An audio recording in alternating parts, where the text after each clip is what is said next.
Bueno, buenas noches. Vamos a empezar hoy con un ciclo de encuentros, de conversaciones que va a haber a lo largo de este mes. A partir o a propósito del centenario de la imprenta editorial y librería Minerva, que, bueno, como ya dije, cumple en 2025 100 años desde su fundación. Este pequeño ciclo arranca el día de hoy con una mesa de diálogo denominada Minerva en la historia del libro peruano. En esta mesa vamos a estar Luis Alberto Castillo y yo, quien habla. Luis Alberto Castillo es director, fundador del taller editorial La Balanza.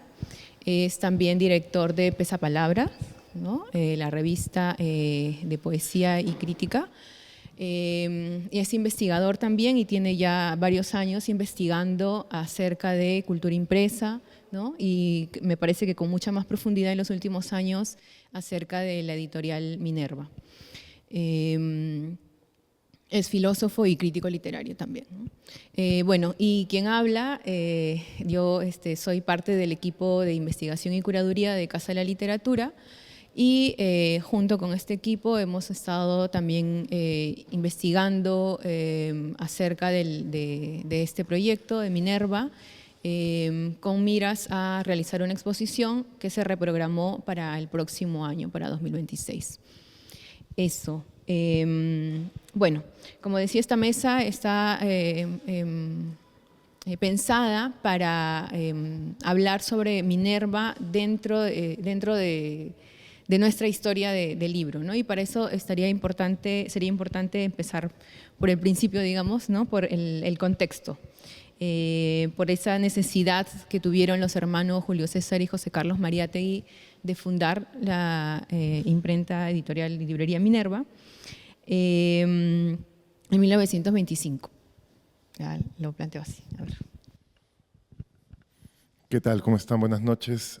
Gracias, Diana, por la invitación, a la Casa de Literatura también por organizar estas jornadas, estos conversatorios. Son 100 años de Minerva, pero antes de que se forme Minerva, antes de que se funde Minerva, había una escena del libro que tenía una serie de precariedades y que se explican quizás con que el taller más importante de la ciudad, quizás no en ese momento, pero visto a través de la historia, eran los talleres tipográficos de la penitenciaría. Es decir, el lugar más cercano a la cultura era una prisión. Un taller en donde trabajaban los operarios dentro de una lógica de resocialización del preso a través, ¿no?, de la disciplina productiva, no tanto en que trabajen para que se ganen un sueldo, sino para que la prisión pueda ser, digamos, un tránsito entre el crimen y la fábrica, ¿no? Que puedas resocializarte y puedas salir. Entonces, ahí se imprime Trilce, ahí imprime Valdelomar, ahí imprime José María Eguren. Y los Mariátegui creo que saben leer esa situación del libro, pero también José Carlos venía con una serie de inquietudes desde antes de irse a Europa, porque él funda un diario antes de irse a Europa, bajo la idea de que sea un diario que represente los intereses del proletariado, o al menos, ¿no?, que pueda vincularse con las necesidades de la clase trabajadora. Pero cuando se va a Europa, encuentra, ¿no?, una cultura impresa vinculada al socialismo que le va a cambiar la idea de cómo se debe operar mediáticamente, es decir, cómo debe intervenir el intelectual en su sociedad, en la esfera pública. Entonces, la cuestión previa a Minerva es que Mariátegui ya había tenido la experiencia de la dirección interina de Claridad, este órgano de la juventud y también de organizaciones sindicales. Había fundado, junto con otros compañeros, la Sociedad Editora Claridad, que era un espacio que pretendía que se convierta en la base material de la producción de la revista, pero también que puedan sacar un diario.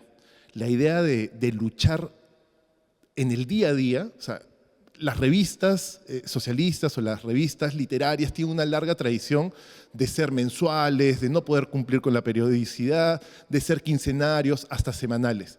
Pero la idea de pelear día a día a través de la prensa diaria es algo que ha sido muy difícil para los intereses, digamos, de la izquierda. Entonces, Diana, cuando los Mariátegui se plantean, ¿no?, formar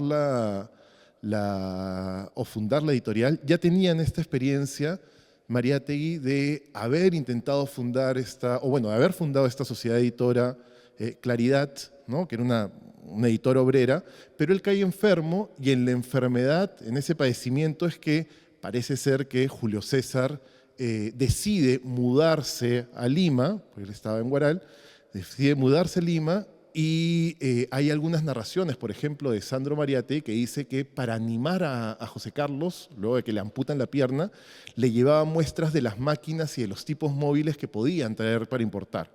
Entonces, ese es un poco el escenario. Ya José Carlos veía que era necesario intervenir, no solo porque había una precaria, digamos, situación de la producción del libro del Perú, ¿no? La prisión era el espacio privilegiado para hacer libros, ¿no?, literarios, y por otro lado también se necesitaba construir una prensa que pueda no simplemente replicar los intereses comerciales de una naciente, vamos a decir, clase media, sino que pueda abogar por los intereses de los trabajadores. Ahí es que se funda Minerva a finales de octubre de 1925. El 31 de octubre, justamente, ¿no?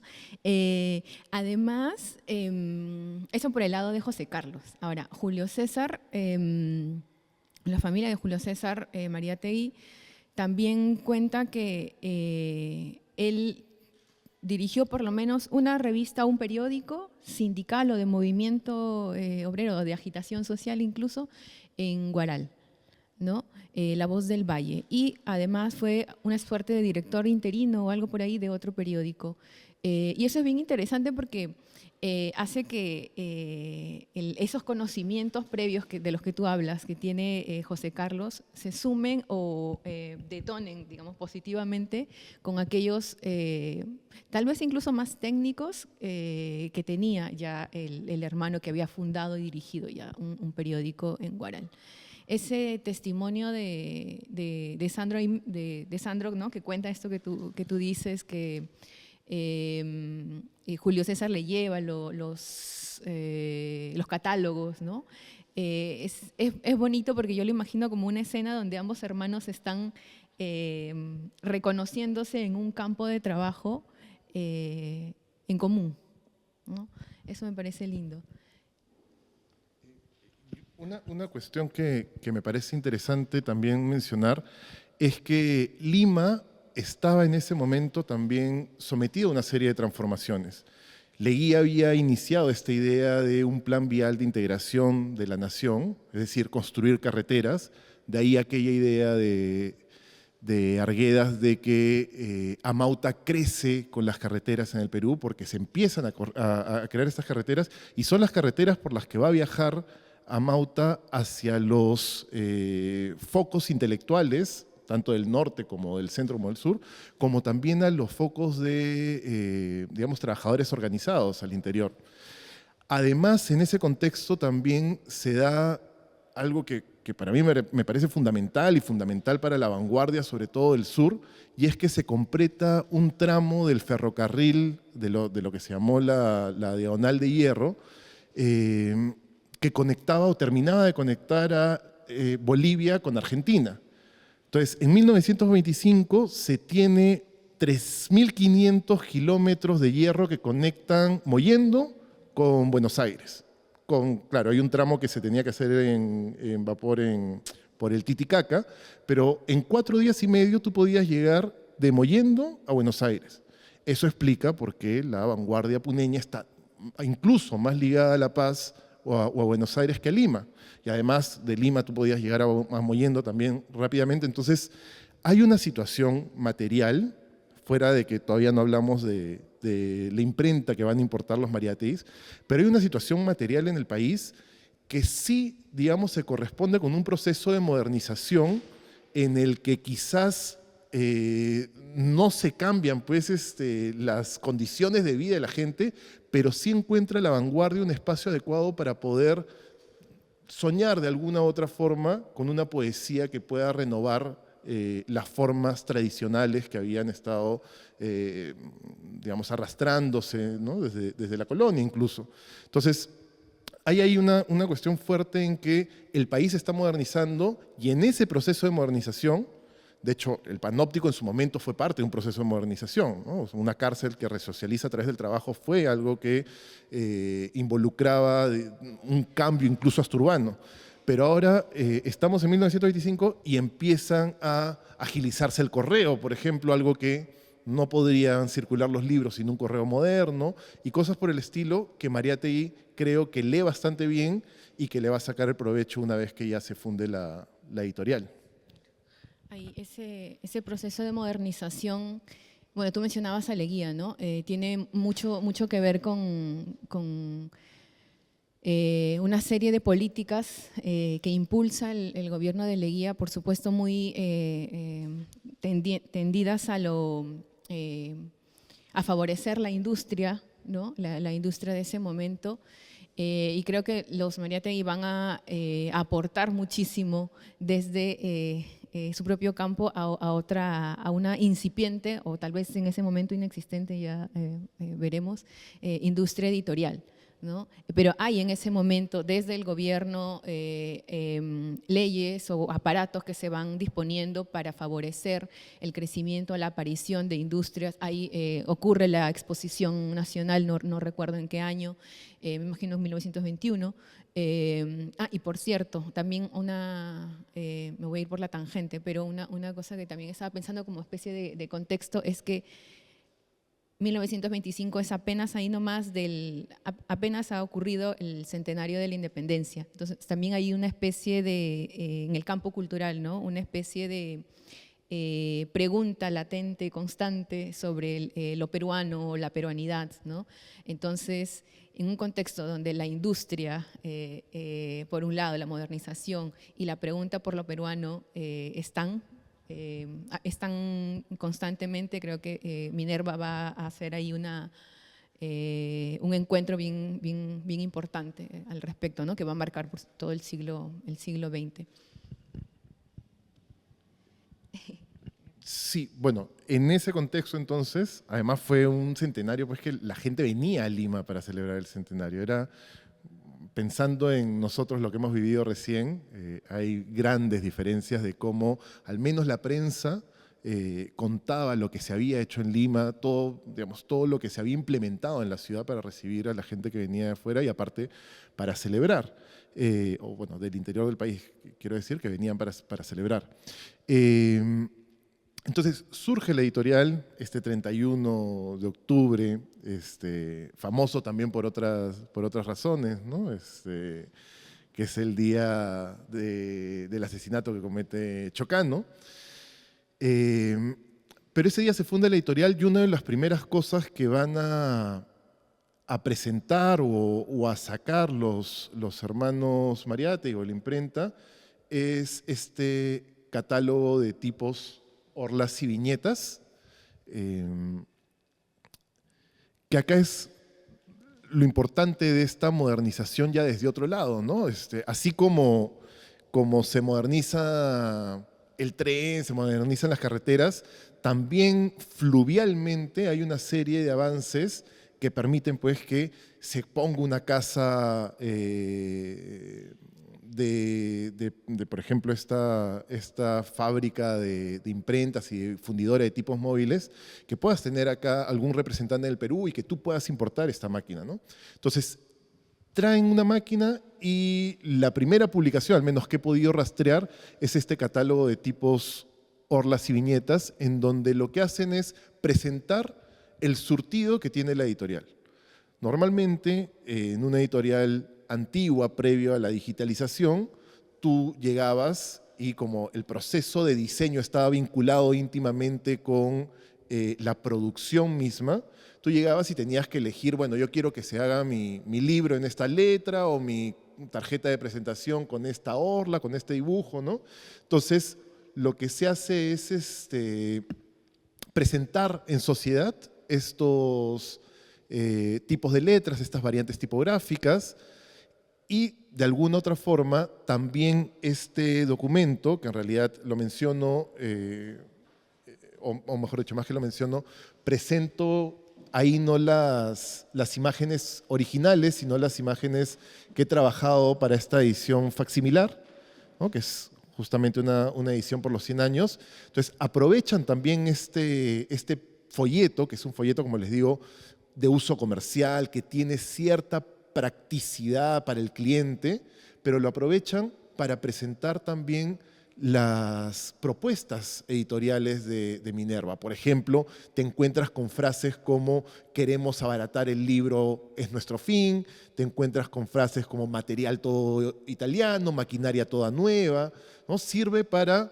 comunicar a las personas que asistan a la imprenta qué cosas pueden hacer y cuál es el espíritu, ¿no? de la editorial. En ese sentido, este catálogo es una especie también de manifiesto editorial para los Mariátegui, donde dejan planteado su programa, ¿no? En la primera página tiene justamente su presentación que lo utilizaban para distintas publicidades, en donde dicen que Minerva se va a encargar de tener tal colección, se va a encargar de posicionar los libros peruanos a nivel nacional e internacional, que están invitados todas las personas cultas a participar de esta gran empresa, etcétera, etcétera. Entonces tenemos ahí un programa editorial que tiene una preocupación por el libro, no inédita evidentemente en el país, pero sí con alguien que está pensando desde otro lugar las relaciones materiales de producción del libro. Porque Mariátegui está viendo ahí la importancia de que hay cuestiones que tienen que ver con la producción del libro, que si las empezamos a modificar, vamos a crear una prensa que pueda ser mucho más rápida y también mucho más acorde a los nuevos tiempos. Conectando, por ejemplo, esa frase que mencionas, ¿no? Queremos abaratar el libro, es nuestro fin, o me parece que había otro, no sé si es en esa página, bueno, impresiones de todo lujo, me acuerdo que una que decía, trabajo con gran esmero y prontitud, ¿no? Como, bueno, que también lo decías tú y lo dices ahí en el tríptico que acompaña esta edición de La Balanza, que hay una atención y una conciencia plena sobre la materialidad del libro, ¿no? Como algo que también va a comunicar, que también es contenedor de sentido de un libro, ¿no? Que también va a transmitir una idea. Y me parece que junto con esas frases, son como la consolidación de estas ideas que José Carlos Mariátegui va a ir diseminando en artículos, me parece que son previos, ¿no? Que aparecen en Peronicemos el Perú, esa columna que tenía en Mundial, puede ser, Variedades. ¿Son contemporáneas? Son contemporáneas. Entonces, ahí volviendo a esta idea o esta pregunta, ¿no? De por qué o cómo así se funda Minerva, creo que tenemos que poner a dialogar, ¿no? Estas frases que van a reiterarse en las publicaciones de Minerva con también los artículos periodísticos donde Mariátegui ya aterriza y va como dándole forma a esas ideas en torno al mundo editorial. Sí. Sí, es que dentro de estos procesos de modernización, quizás una de las más importantes es la modernización de la figura misma del editor. O sea, el editor, vamos a decir, contemporáneo es Mariátegui. Alguien que está pensando no solamente pues, en el contenido del libro o solamente en el aspecto comercial del libro, sino que tiene un programa que incluye desde los tipos móviles que se van a utilizar hasta la circulación. Es verdad que estas intervenciones en la esfera pública, en estas columnas, como una que específicamente se llama El problema editorial, te muestran pues, que es un editor intelectual o un intelectual editor, pero es alguien que conoce desde adentro los procesos de producción, no es alguien que está imaginando, ¿no? Los problemas editoriales de la nación, sino que es alguien que está padeciendo de alguna otra forma esas consecuencias de que el Estado, por ejemplo, no tenga una imprenta propia, para producir, digamos, libros de literatura, que no tenga tampoco premios o estímulos, ¿no? Y Que te corte, de hecho lo menciona, hace un llamado, ¿no? No sé si solamente en el prospecto, tal vez lo tengas por ahí, en el prospecto que saca Minerva, hace un llamado a los autores que quieran hacer que sus libros sean modernos, ¿no? Que comuniquen de otra manera, a que hagan sus trabajos en Minerva. sí, y en ese sentido también es, creo yo, bastante significativo que Minerva no solamente haya hecho pues, libros de vanguardia, que solamente haya publicado a Magda Portal, a Carlos Oquendo Amat, sino que se haya enfocado en desarrollar esta estética, en este caso de los tipos, por ejemplo, italianos, para hacer libros comerciales. Acá creo que tengo algunos ejemplos más adelante. Eh, bueno, hay algunos ejemplos que son un poco pequeños, pero este tipo de letra, por ejemplo, de acá, no sé si se nota, hay esos donde dice prospecto en la segunda imagen, yo esa letra siempre la había vinculado a la vanguardia. O sea, siempre para mí me había parecido una letra vinculada a las revistas de 1925, 1926, además de Amauta, y de pronto encontrarla en un prospecto de un instituto pedagógico te habla de la apertura que tiene Minerva a introducir esta estética, a introducir estas variantes tipográficas, a introducir todos los conocimientos técnicos que desarrolla en ese momento para cambiar una sensibilidad en relación al libro. Entonces, lo interesante, incluso podríamos decir lo popular de Mariátegui, es que no solamente está planteando un proyecto para la vanguardia literaria o incluso para el indigenismo, sino que es un proyecto que tiene distintas aristas que incluso le llega pues a las manos a un estudiante en un prospecto para poder postular a un instituto superior, ¿no? O tenemos esta obra de acá, está muy pequeño creo, pero que es este libro que es sobre la obra de los ingenieros en el progreso del Perú, ¿no? Que mezcla también el uso de maderas con tipos móviles italianos, en fin, hay una serie de condiciones ahí interesantes y que creo tienen que ver con que con Minerva, al traer esta máquina, y quizás ya para ahí entrar al tema, se logran poner en equilibrio las condiciones materiales que se ofrecen para la producción del libro y las condiciones técnicas. O sea, algo que normalmente en el Perú siempre está desfasado, que suele haber más condición, o sea, más maestría para hacer algo que condiciones para poder llevarlas a cabo. Con Minerva vemos, por distintos elementos que aparecen como su manera de asimilar los elementos que traen de Nebbiolo, ¿no? Por ejemplo, la imagen de allá es la que hace Minerva con las orlas para presentarla a los clientes, y la de acá, la que tengo de este lado, es la que presentaba Nebbiolo de una manera mucho más, vamos a decir, comercial, ¿no? Que simplemente estaban ahí numerados cuáles eran los que podías acceder, pero en el otro tenemos que te arman un templo, que tienen la capacidad para hacer este tipo, tanto de imaginación como capacidad técnica, para utilizar estos materiales, no de un modo acrítico y reflexivo, sino más bien de una forma mucho más compleja. Entonces, esto tiene que ver, como les comentaba, con que también se traen una máquina que cambia el rumbo de la edición por esos años. Sí, pues yo pensaba que, claro, esa pericia que tiene para componer una página como la del catálogo, aquí, tiene que ver, obviamente, con que es un taller que ya está pensado para hacer, diseñar y componer libros, ¿no? A diferencia del catálogo de Nebbiolo, que su finalidad pues, es mostrar casi que de manera aislada, ¿no? Los elementos que están ofreciendo para venta. Entonces, de algún modo también es natural que se hayan dado el trabajo de componer en el catálogo de Minerva, ¿no? De componer las orlas ya en modo de página, manera de imagen. Pero al mismo tiempo, como decía, nos habla de gente, de operarios,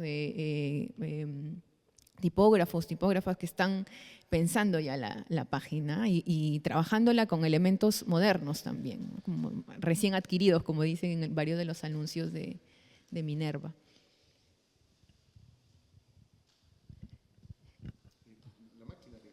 Bueno, sí, bueno, sí.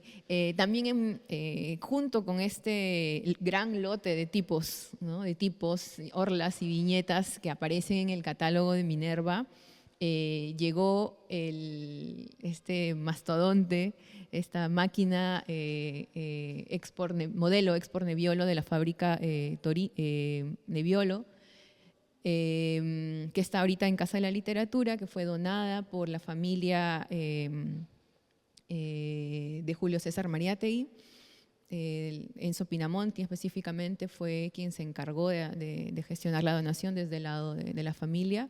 Y bueno, esta máquina también representa, junto con los tipos, ¿no? Toda esa gran apuesta que los Mariátegui van a hacer para revolucionar la industria del libro, ¿no? Lo interesante de esta máquina es justamente su tamaño, o bueno, su tamaño y su velocidad, ¿no? Esas dos cosas juntas son, pero así, ¿no? Inseparables, son las que van a permitir que Minerva no solamente lance tirajes, no sé, pues de 3.000, de 5.000 se dice, ¿no? En algunos casos en las revistas, sino también que los libros sean voluminosos y seguramente muy eficientes al momento de hacer la impresión, ¿no?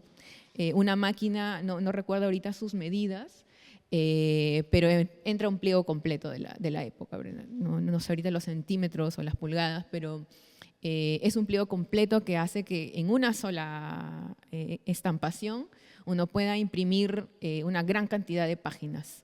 Eso seguramente que optimizaba al máximo los tiempos y las energías que se requerían para imprimir, ¿no?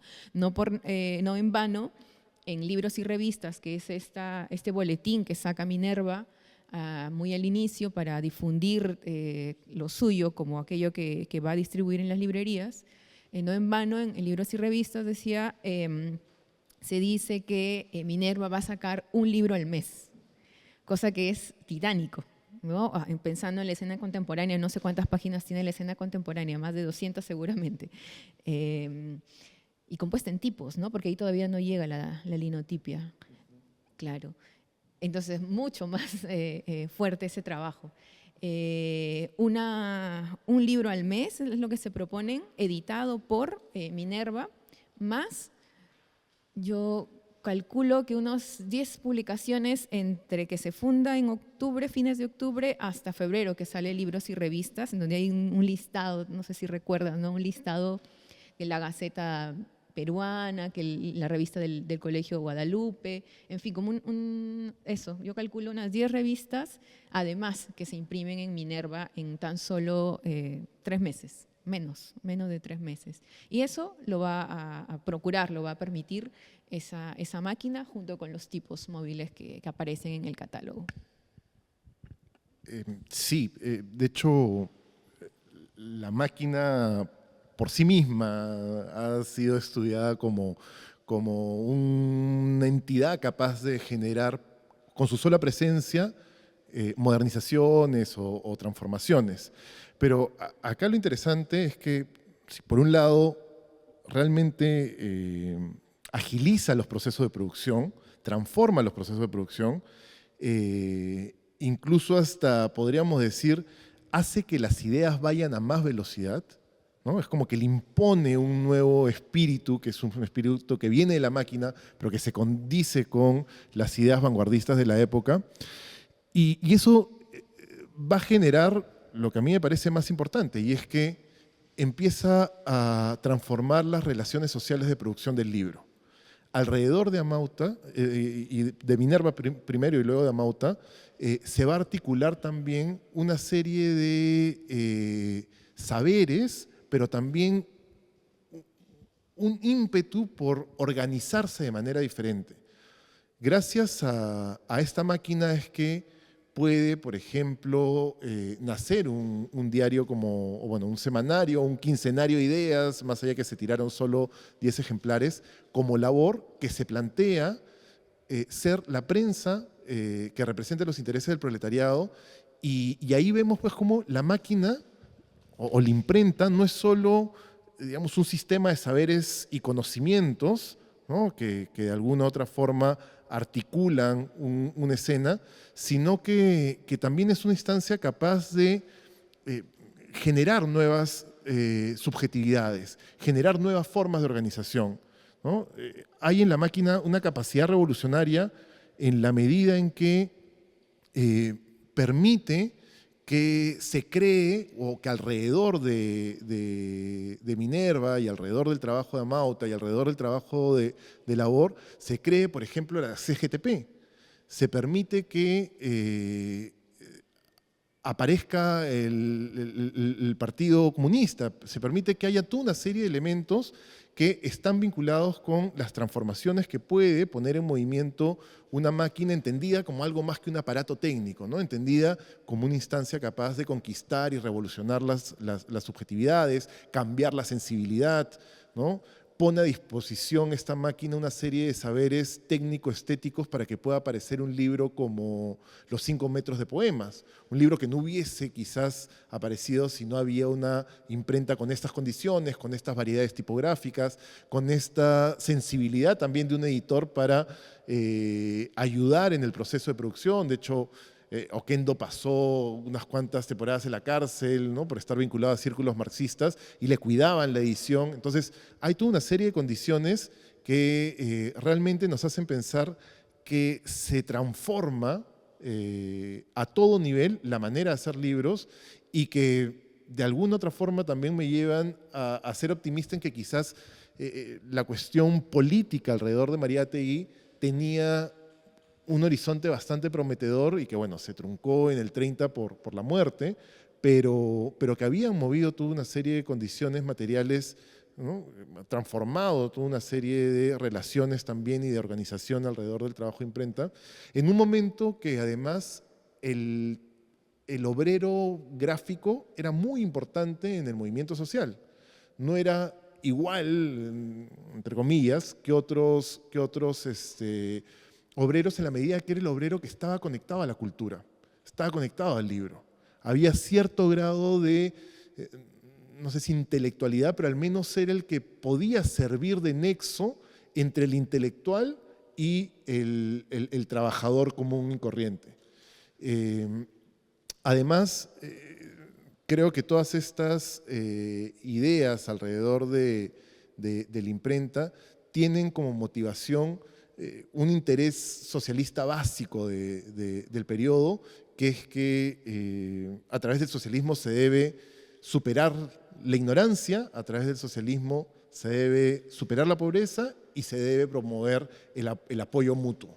La primera, la de superar la ignorancia, es, creo, la que permite todas las demás, y por eso es que Mariátegui está tan empecinado en crear.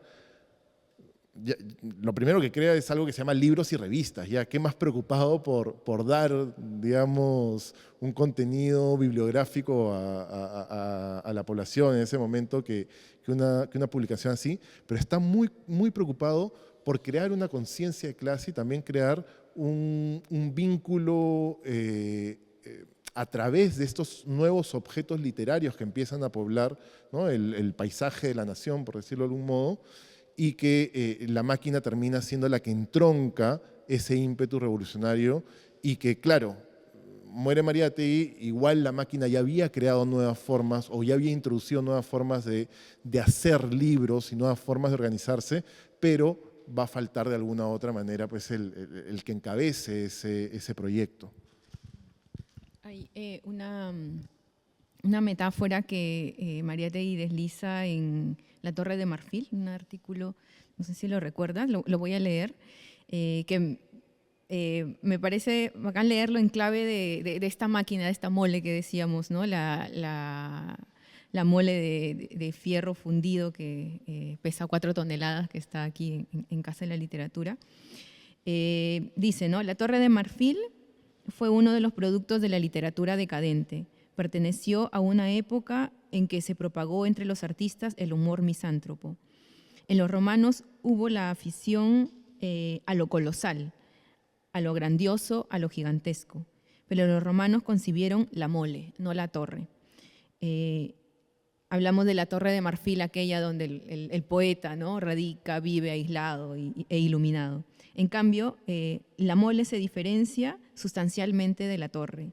La torre es una casa solitaria y aristocrática. La mole es una casa multitudinaria. Una cosa multitudinaria, ¿no? Y estamos con esta idea de transmisión a gran escala de la idea, del conocimiento, pero también de generación de cohesión. Yo me pregunto, pero esto solo de conjetura, como, ¿cuáles serían esas conversaciones entre los trabajadores del taller de Minerva, ¿no? Acerca de justamente lo que están imprimiendo? Una cosa que también en algún punto tú te preguntas, o bueno, nos hemos preguntado sobre aquellos seres privados de libertad que imprimen Trilce en los talleres de la penitenciaría, ¿no? Una pregunta similar tendríamos que hacernos con estos trabajadores tipógrafos que, como decías, están llamados a hacer el puente entre obreros e intelectuales, entre la idea y la materialización de esa idea. ¿Qué están pensando al momento de componer labor, por ejemplo, ¿no? Yo no sé si me equivoque tal vez, pero solo recuerdo un texto dedicado a los tipógrafos o a los obreros gráficos, así en su rol dentro de la transformación social. Por supuesto que hay comunicados sobre la Federación Gráfica, pero así en estricto no recuerdo. Aún así, pensaría que quienes están en los talleres de Minerva en ese momento, componiendo, imprimiendo, también están participando del movimiento social. Sí, Sí, bueno, en Labor está este texto de Manuel Serpa, que es Perspectivas del proletariado gráfico, donde dice, pues nosotros tenemos mayor responsabilidad que cualquiera en la medida en que, digamos, la sociedad se sostiene, esta sociedad aparte que está fundada en la ciudad letrada, ¿no? Se sostiene por nuestro trabajo. Por eso nuestra responsabilidad es muy grande, ¿no? Dice en ese texto. Pero otra cosa en Labor que me parece clave es que tiene esta página que se llama Vida Sindical, en donde de alguna u otra forma se trata de narrar la cotidianidad o los eventos, las celebraciones de los sindicatos. Entonces tú ves ahí como, no sé, los de Bacchus y Johnston cuentan, tuvimos nuestra velada y vino el poeta Javier Abril a leer la poesía y el compañero Mariátegui vino también a dar un discurso, ¿no? Entonces se convierte en un espacio en donde los propios trabajadores, en este caso pensando en lo de los trabajadores de Minerva, pueden encontrar amplificada su voz o pueden encontrar incluso un espacio de performance política de ellos mismos en una página, ¿no?, esta que se llama Vida Sindical y que está muy enfocada en que puedan tener esos espacios de organización, de conexión, de compartir una esfera pública obrera, por decirlo de alguna forma. Y la otra cosa que decías sobre lo del torremarfilismo, que ese artículo aparte es curioso, porque me parece que es de finales del 24 y es un momento en que Mariátegui recién ha sido, digamos, amputado. Entonces, me parece curiosa esa preocupación por la calle, o sea, esa preocupación por lo exterior, en un momento en que estaba hasta cierto punto limitado o donde empieza su mayor limitación física. Entonces, algo que a mí me parece siempre importante recalcar es que Mariátegui tiene una relación con la tecnología muy especial. O sea, es un tipo que a partir de 1924 se queda casi, ¿no?, o bueno, muy limitado en su motricidad, pero es en ese tiempo en que logra conectarse con todo el mundo, ¿no? Se cartea con gente en Europa, se cartea con gente en Chile, en Argentina, en Estados Unidos, ¿no? Y eso tiene que ver también porque creo que es el tipo de personaje que se asimila la tecnología de una manera admirable. Así como en su momento el periódico se convirtió en, de alguna u otra manera, su escuela para entrar al mundo intelectual, hay toda una serie de señas de cómo el teléfono, por ejemplo, era algo muy importante para él y que en el tiempo en que dirigía Mauta tenía 3 teléfonos en la casa y también se me hace interesante en esta relación, ya pensando en las relaciones de Mariátegui y la tecnología, como él mismo cuenta que a partir de su convalecencia tiene que cambiar sus métodos de escritura. Normalmente nosotros cuando pensamos en Mariátegui escribiendo pensamos en su foto de Italia, en que está sentado en su máquina de escribir, pero él mismo confiesa que una vez que, digamos, después de su convalecencia, tiene que empezar a dictar. Y dice, yo no sé dictar todavía, pero estoy tratando de aprender, ¿no? Y que tiene un mecanógrafo. Y creo que eso también es interesante porque podemos pensar la escritura de Mariátegui, del último Mariátegui, atravesada por ese tono discursivo que la hace mucho más clara, quizás, y también bastante más política, desde la palestra, por decirlo de algún modo. Entonces, eso también me parece clave, porque es un intelectual, que esto, bueno, es una idea que rescato de Javier García Liendo en El intelectual y la cultura de masas, es un intelectual que está leyendo las condiciones materiales de circulación de la cultura y está interviniendo en ellas, está sabiendo cómo posicionarse, está sacando incluso sus publicaciones fuera del Perú, creando redes a través de estos sistemas de suscripción, promociones que tienen que ver con esto que crean los amigos de Amauta, que son distintas maneras creativas con bases a veces comunitarias, más allá de que la empresa puede ser una empresa, ¿no? Con bases cooperativas o comunitarias para sostener un proyecto que es a la vez que literario y político, al final de cuentas, es un proyecto comercial, ¿no? Que espera que el libro circule y no que más bien el libro esté esperando porque los lectores lo descubran, ¿no? Eso es un poco también el cambio de la lógica hacia una mirada moderna de la circulación que hay en Mariátegui y en Minerva en general. Hay bueno, tenía 2 ideas así por distintos lados, ¿no? Una, la del lector. No sé si en ese momento alguien más está preguntando por ese concepto, el del lector. No sé si tú en tus investigaciones te has encontrado con algo así. Yo no he ahondado, así que no sabría decirlo. Pero me parece fundamental, como tú dices, ¿no? Que él esté pensando en el ejercicio de lectura y lo conecto con también esa fascinación, podríamos decir, pero consciente, ¿no? Con la tecnología como aquello que va a permitir diseminar idea y de tender puentes, además, ¿no? No solamente de llevar un mensaje, sino el hecho mismo de conectar, el de poder trazar una línea entre uno y varios puntos. La radio, por ejemplo, ¿no? También merece varias líneas en él. Eso por un lado. Bueno, y también tiene que ver, por otro lado, con justamente el que, y esto lo cuenta Sandro en ese testimonio del que hablábamos hace un momento, que cuando la represión se vuelve más fuerte, la linotipia es la respuesta, la adquisición de la linotipia es la respuesta, ¿no? Sandro cuenta esta conversación, ¿no? Donde Julio César le dice, bueno, pero la persecución se viene más fuerte, no lo dice así, obviamente. Y entonces José Carlos le responde, bueno, entonces es mucho más necesario conseguir la linotipia, ¿no? Como una forma de intensificar, podría ser, intensificar la forma de comunicarse y acelerar también seguramente la forma de comunicarse a través de lo impreso. Y cambia el formato de Amauta con eso. Claro, cambia el formato de Amauta.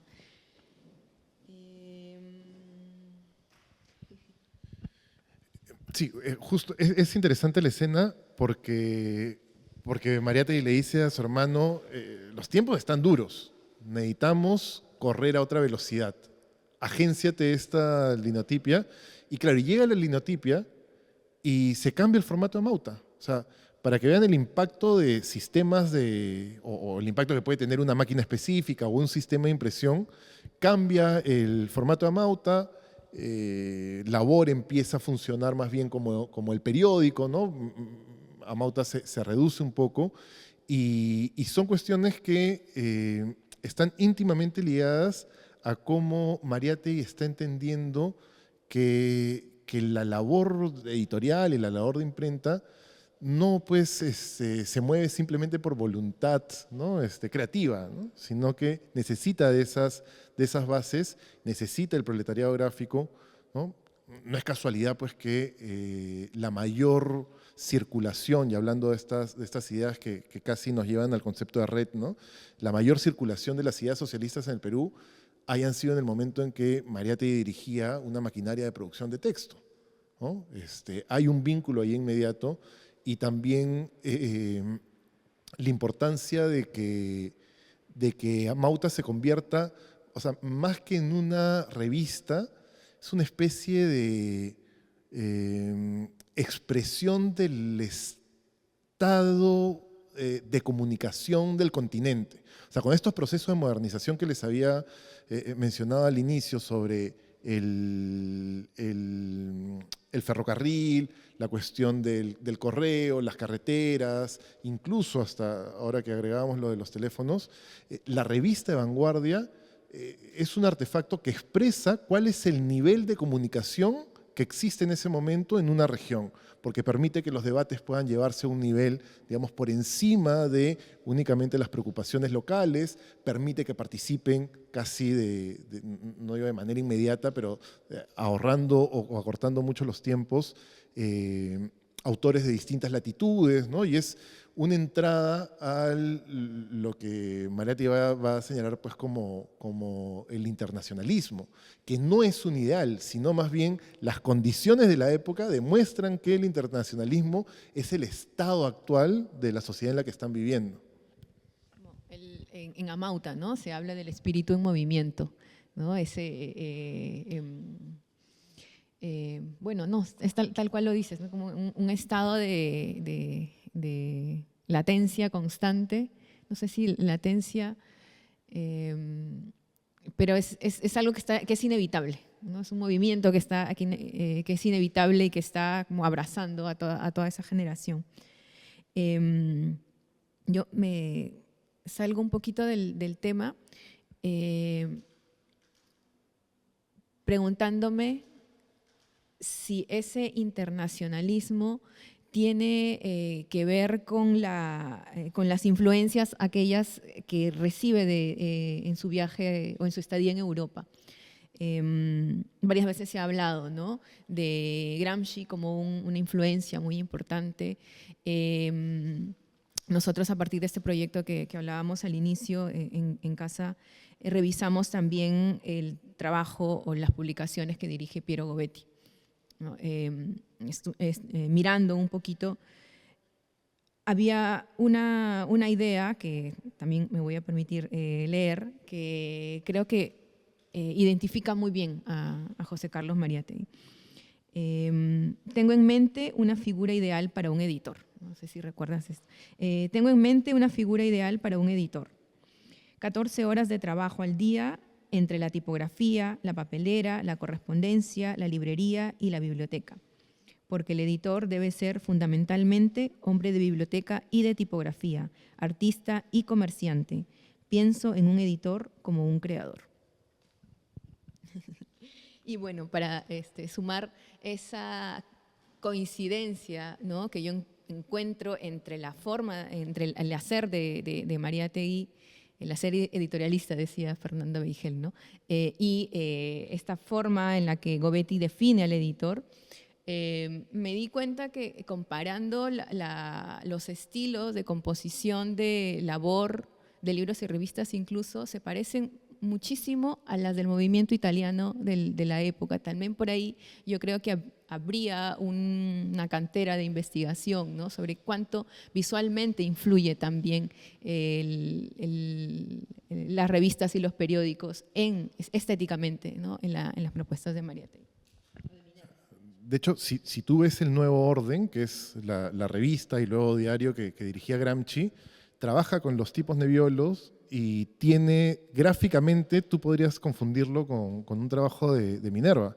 Es bien parecido y claro, y ahí lo interesante es esta doble mirada de Mariátegui, ¿no? Se enamora seguramente de esa forma gráfica, pero a la vez asimila de la manera más creativa posible, como decían en la cita, de esta cuestión del diario o del periódico como una escuela para la clase trabajadora.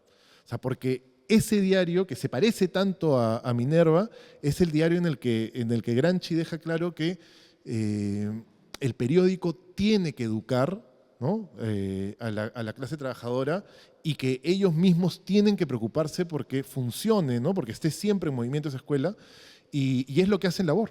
Entonces, sí, para mí el nuevo orden es como un antecedente muy claro, más incluso que La Razón, ¿no? Que es un periódico que igual hay que verlo en esa línea evolutiva de Mariátegui, que hemos mencionado a todo nivel como editor, incluso escritor, al hablar de la escena contemporánea, pero también habría que agregar ahí su faceta de periodista y de director de periódicos, que eso es otro tipo de virtudes que tiene que acumular, y la biografía misma de Mariátegui es un capítulo, o sea, esos cortos años de Mariátegui, o esos pocos años que vive Mariátegui, son un capítulo y uno de los más interesantes de la prensa libre en el Perú. O sea, eso también me parece que hay que tener en cuenta y que suma pues esta figura que es una especie de crisol tanto de las ideas socialistas, de una mirada, digamos, modernizadora del mundo del libro, del mundo de la edición, y que bueno, Minerva es testimonio de eso, ¿no? No es que se hayan quedado en ideas o en la mera formulación de estos proyectos, sino que Minerva de distinta forma logra materializar. Hay elementos que casi por sí mismo dices, bueno, acá se logró algo de lo que tanto se mencionaba como en 5 metros de poemas, ¿no? Que es algo atípico, extraordinario. Es un libro que está inscrito en la historia del libro a nivel mundial, no solo a nivel local. Pero eso es lo interesante, que siendo un intelectual, logró ser un intelectual que haga todo un trabajo material, todo un trabajo de base, de transformación y al final de cuentas de conquista de las subjetividades en búsqueda pues, de transformar el país. Y transformar el país en un momento de grandes persecuciones, ¿no? Y para eso fue muy importante que pueda atender estas redes y generar pues, estas conexiones que mencionabas, Diana, y que me hace pensar, y que creo que es algo que hay que mencionar también, al trabajo que hace el Archivo Mariátegui, que es un poco la cantera, la base donde podemos tomar mucha de esta información y que casi que replica, o es muy interesante cómo de alguna otra forma termina replicando en la tecnología contemporánea la forma en que operó una tecnología en otro momento, ¿no? Porque tú ves sus mapas de cómo eran las cartas y te das cuenta cómo era, perdón, el rumbo de las cartas que mandaba y recibía Mariátegui, y tienes pues ahí una figura, ¿no? de la comunicación, ¿no? que ejercía esta persona para poder sacar adelante su proyecto editorial. Ahí, yo creo hay una continuidad, podríamos decir, entre lo que hace la Minerva que fundan José Carlos y Julio César Mariátegui con lo que hoy hace el archivo. Porque pensábamos, justo hace unos días en la presentación que hubo acá en Lima de la colección de estudios mariateguianos que ha sacado el archivo, que también el archivo está haciendo una nueva forma de diseminación, otra vez uso esa palabra, ¿no? De nuevas ideas que van saliendo a partir de un corpus, en este caso del corpus de la correspondencia y archivos de José Carlos. Como para ir cerrando, retomaría lo peruano, ¿no? O sea, yo me pregunto eso, porque hablábamos, ¿no? que el Estado de ese momento es el internacionalismo.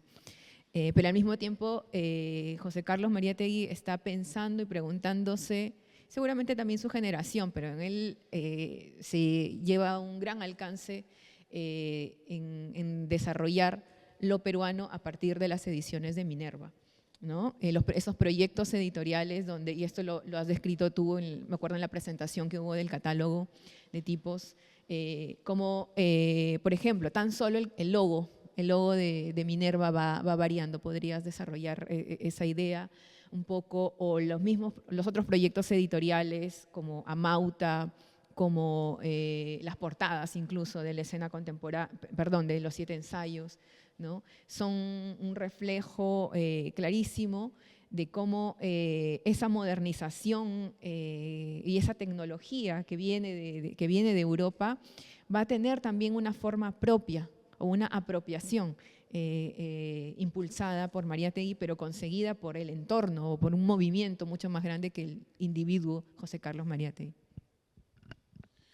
Sí, de hecho, si la revolución de Amauta fue no solo al nivel de las ideas, sino en general en relación a el contenido y la forma y su aplicación en los objetos literarios, es porque alrededor de Mariátegui hubo toda una órbita o orbitaron, mejor dicho, alrededor de Mariátegui, alrededor de sus proyectos, una gran cantidad de artistas gráficos que a su vez tenían su propio programa, pero ese programa estaba vinculado pues con esta preocupación por lo nacional, esta preocupación por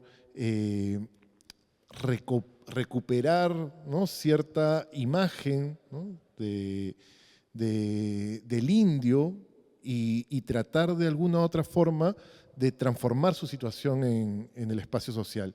Entonces, a mí me parece súper interesante seguir la ruta nomás de los logos de los proyectos de Mariátegui, porque Minerva llega y llega como el logo de acá, ¿no? Es decir, una Minerva que es la diosa de la sabiduría, pero también de las artes manuales, ¿no?, de manera más clásica, casi que puede haber sido hecho en Italia mismo.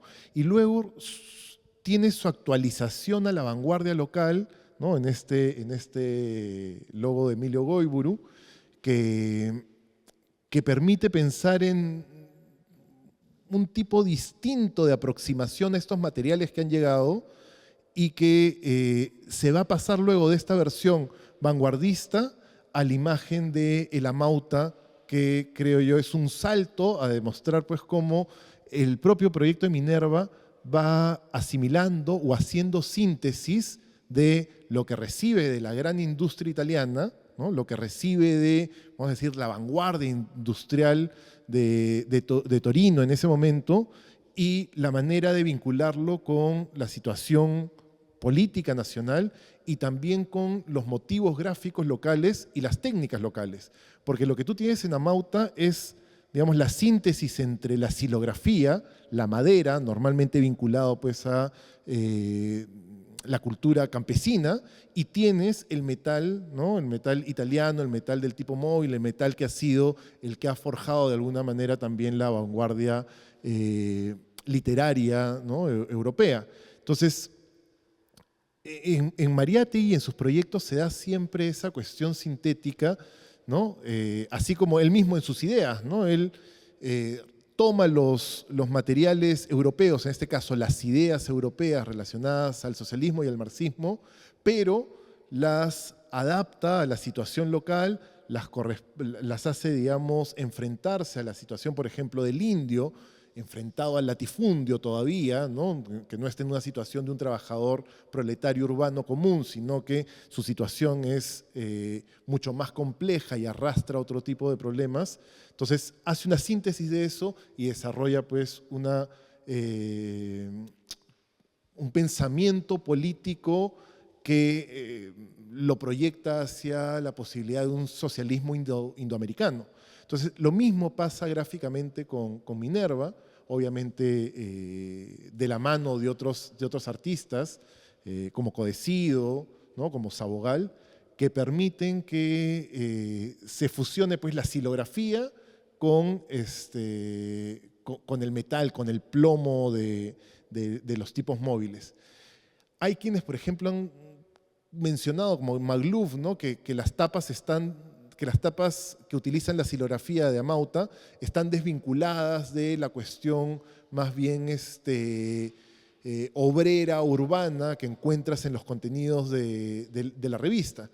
Pero más bien lo contrario, la silografía tiene una larga trayectoria o una larga tradición con las izquierdas latinoamericanas, y además en la silografía, en ese, digamos, enfrentarte a la madera, en ese tallar la madera, hay una escena que, esta no es una idea mía, sino que es una idea que Mikhail Mitrovich rescata de la cultura silográfica china, y es que en los procesos de enfrentarse, ¿no?, al trabajo de la gubia, también de alguna manera se reproducen los problemas sociales, ¿no? En ese enfrentamiento, ¿no?, del hombre a la madera, de alguna u otra forma también nos enfrentamos a esa situación, ¿no?, del conflicto social. Entonces, creo que hay que ver a Mauta desde una perspectiva más bien integral, y en cómo logra hacer esa síntesis, que al final de cuentas es la síntesis que Mariátegui estaba haciendo toda su vida, no solo de cómo adapta los materiales foráneos, sino que él mismo, su propia biografía es la biografía de alguien que empieza trabajando como un mano de obra en un taller de un diario y se convierte en un intelectual, y una vez convertido en intelectual, sufre esos procesos más bien de proletarización que lo acercan a la clase trabajadora, y termina siendo siempre esa bisagra pues, entre la intelectualización del obrero y la proletarización del intelectual, que creo que es la clave de lo que ocurre en esos años para que pueda desarrollarse ese nivel, digamos, de literatura, de poesía, de gráfica, ¿no? Es tener gente que está pensando y está moviéndose en un ámbito que logra como lo pusiste tú hace un rato, ¿no?, que ve la idea, pero que también ve el lugar donde se materializa, y a partir de ahí tiene una conciencia distinta sobre los modos de producción, y el arte que se produce desde esa conciencia es distinto también, pues, ¿no? Sí, pensaban que la forma, esta síntesis de la que tú hablas, a mí me parece que es el meollo de todo, lo que explica todo. Minerva, o la propuesta de Mariátegui. Pienso, por ejemplo, ahorita en Labor, no sé, esta es la primera portada de la revista Labor, su título está tallado. No llegan, o no sé qué pasa ahí, no están disponibles seguramente los tipos que luego se usarán para Labor, están hechos a mano. Entonces las letras se ven muy toscas, ¿no?, en ese tallado. Pensaba que ahí lo que hay es un trabajador de un taller solucionando, pero solucionando manualmente. Con grabado, además, como vi gráficamente aquello que tú estabas diciendo, ¿no? Una síntesis donde el metal y el grabado se fusionan y crean una nueva propuesta dentro del contexto peruano o latinoamericano. Aparece también aquí en esa imagen que yo me creo, ¿no?, de alguien en el taller de Minerva, solucionando a través del grabado sustituyendo a través del grabado letras que tendrían que haber estado disponibles y que seguramente estaban siendo utilizadas para otra impresión, porque ya estaban en ese momento en el taller. Eso, bueno, no sé si quieres agregar algo más. A mí, una cosa que quedaría como pregunta, o no sé si tú quisieras comentarla también, ya para cerrar, es sobre el nombre de Minerva, porque no es Amauta, ¿no?, como el nombre que le da a la revista, ya con un claro afán de apropiarse o de crear de nuevo, como dice en la introducción, en el texto de presentación de la revista, ¿no? Es Minerva, es un nombre occidental, vamos a decirlo, ¿no? Luego ya lo explicaste, sí, se va transformando. Minerva, un dato, y este dato me lo pasó Horacio Mella, que también es un investigador que ha estado trabajando investigando sobre la colección Minerva de Casa de la Literatura, tipógrafo. En uno de los catálogos de la época de Nebbiolo aparece un poema dedicado a Minerva, dentro de una sección de fuentes para otros idiomas, en este caso el castellano, ¿no? Entonces, teoría, ¿no? Teoría. Tal vez sale de allí también, o es un aporte para pensar ese nombre dentro de las seguramente múltiples posibilidades que circularon antes de fundar Minerva. Yo tengo una teoría que no la he dicho en público, creo, nunca, pero la potra más ganadora del año en que se funda Minerva se llamaba Minerva. Las relaciones entre Mariátegui y los caballos, digamos, las conocemos, dirigió una revista incluso vinculada al turf, pero a mí me parece muy significativo, aparte Sánchez incluso le atribuye ese vínculo entre Mariátegui y el caballo a su propia condición, ¿no? Bueno, vamos a decir, de tullido, ¿no? Y luego ya de amputado, pero ve un misticismo Sánchez en el gusto de Mariátegui por los caballos. O sea, no ve solamente una cuestión, vamos a decir, pues, de divertimento, sino que parece que hay una utopía ahí en la mirada que tiene Mariátegui de los caballos. Y justo, si tú revisas es más, hay Minerva 1 y Minerva 2, y las dos son muy exitosas. Y justo esta Minerva 2, Tip Top, que es el que hace las reseñas de variedades sobre los caballos, si no me equivoco, o es en el mismo número de la inauguración de Minerva o en el anterior, dice literalmente Minerva 2 ganó, con lo cual cierra, ¿no? su presentación como la potra más destacada del año, ¿no? No sé, me parece bonito en todo caso pensar que pueda hacer eso. José Carlos Mariátegui Ezeta me comentó que cuando está en Italia se queda en una calle que era Minerve y que él había normalmente relacionado por eso, ¿no? Creo que ahí ya tenemos muchas posibilidades para imaginar. A mí me gusta la del caballo, la del poema también es interesante. En general también hay confusiones, porque normalmente la Minerva es una denominación que se le daba a las máquinas desde el siglo XVIII, pero ahora más bien a las máquinas pequeñas, ¿no? A las máquinas que solían ser de palanca, ¿no?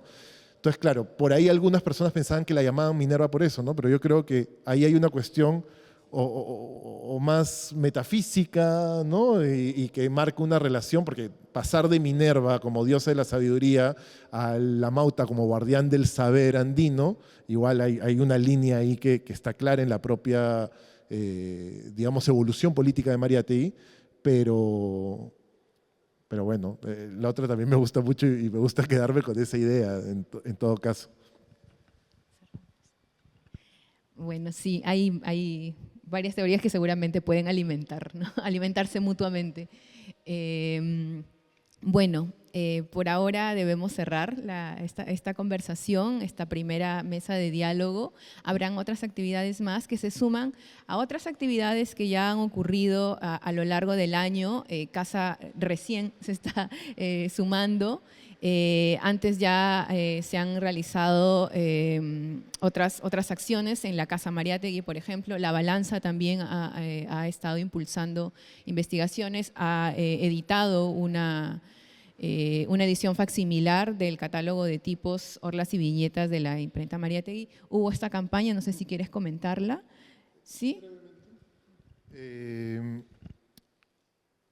En parte, a partir del catálogo, que como les comentaba, pues tiene toda esta variedad gráfica de la editorial, Con el Archivo Mariátegui, y particularmente coordinando con Ana Torres, decidimos iniciar una campaña de identificación de materiales impresos por Minerva.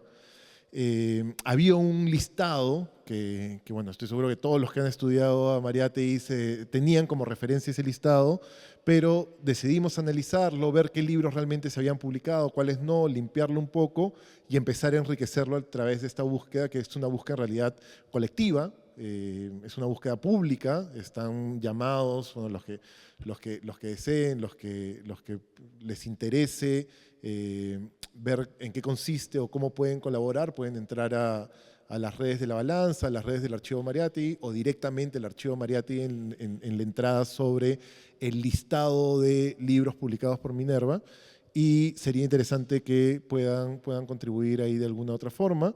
Empezamos con 43 títulos, ahora tenemos cerca de 100, así que es algo que está funcionando y que sirve pues para tratar de darle una mirada mucho más amplia al trabajo no solamente literario, sino también comercial de la imprenta, y seguramente después de esta campaña que es acotada al 25-30, podamos hacer una campaña más amplia y conocer a Minerva, que dejó un legado no solamente intelectual, sino también muy sentimental, creo, en las personas que lo recuerdan como sus primeros cuadernos del colegio, ¿no? Que es algo que se vincula también a una cuestión muy, muy escolar, ¿no? Y muy del vínculo que hemos tenido desde muy pequeños, o bueno, que han tenido algunos. Yo no vivía acá en Lima, vivía en Trujillo, pero siempre la gente, pues, que cuando le hablo de Minerva, pues me hablan sí, yo tenía el cuaderno. Es lo primero que recuerdan, antes que Mariátegui incluso, ¿no? En fin, los que quieran sumar a esa campaña, encantados. Y bueno, aprovecho ahora sí para agradecer y terminar mi participación. Gracias, Diana, gracias a la Casa de la Literatura y gracias también a ustedes por su atención. Muchas gracias, Beto. Sí, debemos agradecer también al Archivo Mariátegui, que como dijo hace ratito Beto también, sin el Archivo Mariátegui, todas las investigaciones, tanto, bueno, de todos que nos acercamos a Minerva, pues sería casi que imposible, ¿no? Entonces, muchas gracias al Archivo Mariátegui. Yo quisiera agradecer también, lo mencioné hace un momento, a Horacio Mella y a Nahuel Paredes, investigadores y tipógrafos de Chile, quienes han aportado muchísimo, tanto a develar varios de los niveles de la colección Minerva de Casa de la Literatura, como de otros aspectos del proyecto que fue Minerva. Y, por supuesto, te agradezco a ti, Beto, te agradecemos a ti por estar aquí en Casa de la Literatura y por haber compartido tus investigaciones.